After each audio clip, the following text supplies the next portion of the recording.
Gabby Petito was living the dream. She was 22 years old, traveling across America in a white van with her fiancé. She was documenting everything on social media. She had thousands of followers watching her adventure.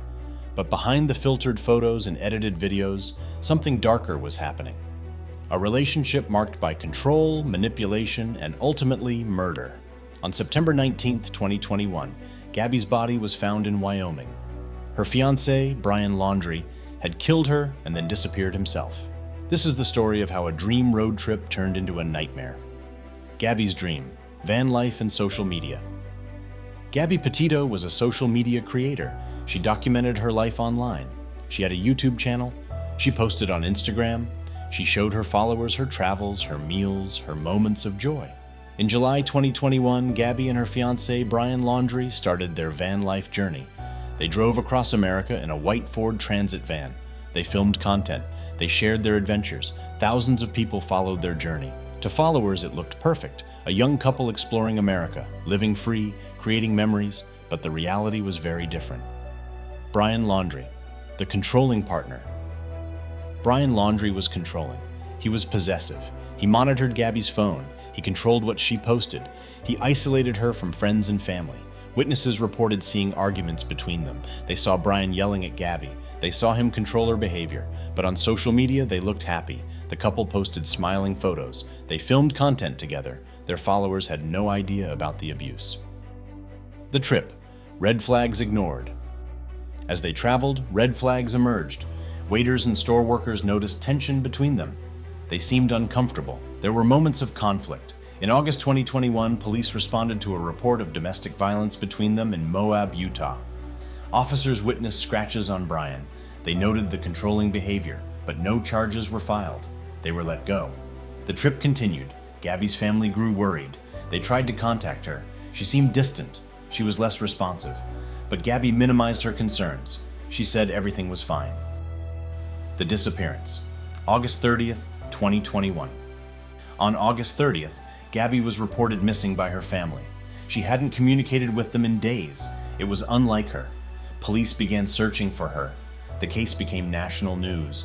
Gabby's social media pages were filled with photos and videos of her smiling, traveling, living her dream. But Gabby was missing, and her fiancé, Brian Laundrie, had returned to his home in Florida without her. The search. A nation watches. Gabby's disappearance became a media sensation. Her young face was everywhere. News outlets covered the case. People shared her photos. A nationwide search began. Social media exploded with theories. Where was Gabby? What happened to her? Why did Brian return home alone? Brian's family hired a lawyer. He refused to cooperate with police. He exercised his right to remain silent. For 2 weeks, the nation watched and waited. Volunteers searched. Police investigated. Media outlets reported constantly. The discovery. September 19th, 2021. On September 19th, Gabby's body was found in Wyoming. She was in a national forest area near where she and Brian had last been seen. The discovery was devastating. Gabby was 22 years old. She had her whole life ahead of her. An autopsy revealed the cause of death. Strangulation. Gabby had been murdered. Brian's disappearance. Fleeing justice. After Gabby's body was found, Brian Laundrie disappeared. He left his home and vanished into the wilderness. Police issued a manhunt. They searched for weeks. His family claimed they didn't know where he was. The nation watched as one of America's most wanted murder suspects evaded law enforcement. The manhunt. Weeks of searching. Brian was missing for weeks. Police searched everywhere. They investigated leads. They followed tips. Then on October 20th, human remains were found in a park in Florida. DNA analysis confirmed they were Brian Laundrie. Brian had committed suicide. He had taken his own life rather than face justice. The investigation. What we learned. After Brian's death, police released their findings. The investigation showed a clear pattern of abuse. Brian had controlled Gabby. He had isolated her. He had monitored her behavior. He had been possessive and jealous. On the night of August 30th, there had been a final argument. Brian had strangled Gabby. He had then buried her body. He had driven her van back to Florida and pretended she was still alive, posting updates to make it seem like she was fine. The abuser profile. Understanding Brian. Psychologists analyzed Brian's behavior. He displayed classic signs of an abuser: control, possessiveness, isolation. escalating violence. The domestic violence incident in Moab was a warning sign that was missed. If authorities had intervened more forcefully, Gabby might still be alive, but Brian's abuse had been subtle enough to fly under the radar until it became deadly. The social media angle, perception versus reality. Reviewing Gabby's van life documentation after her death became heartbreaking and illuminating. Videos and photos show a young woman whose smile hid a nightmare beneath the surface. She had been documenting her own abuse without fully realizing it in real time. Followers watched her being controlled by Brian and didn't understand what they were seeing. The subtle signs of abuse were captured on video, but interpreted as normal relationship dynamics. The contrast between the happy social media Gabby and the reality of her situation was stark, tragic, and deeply troubling. She was being slowly isolated and controlled while appearing to live her best life online.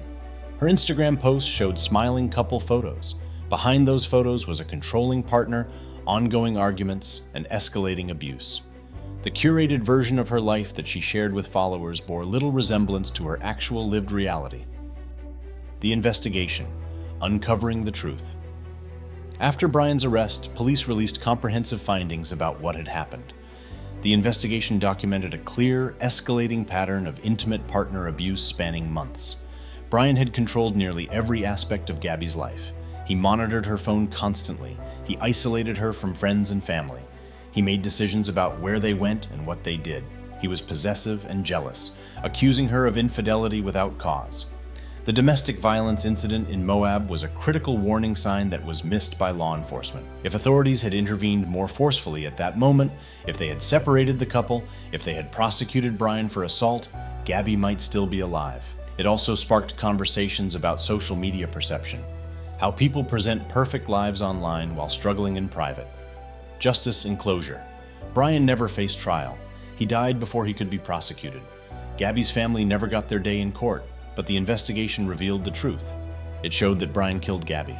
It documented the abuse that led to her death. Gabby Petito's case became a cautionary tale about intimate partner violence. A preventable tragedy. Gabby Petito's death was preventable. If the domestic violence incident in Moab had been handled more seriously, she might still be alive. If Brian had been prosecuted, if he had been separated from Gabby, if her family had been able to intervene more directly. But these ifs don't change what happened. Gabby is gone. Her family grieves. Her story serves as a warning. That's the story of Gabby Petito, a young woman whose dream of van life became a nightmare of abuse and control. If this case resonated with you, please like and subscribe. We explore intimate partner violence cases every week. Here's my question. What warning signs of abuse do you think people missed in Gabby's case? Drop your thoughts in the comments. Thanks for watching. May Gabby Petito's memory inspire change and save lives.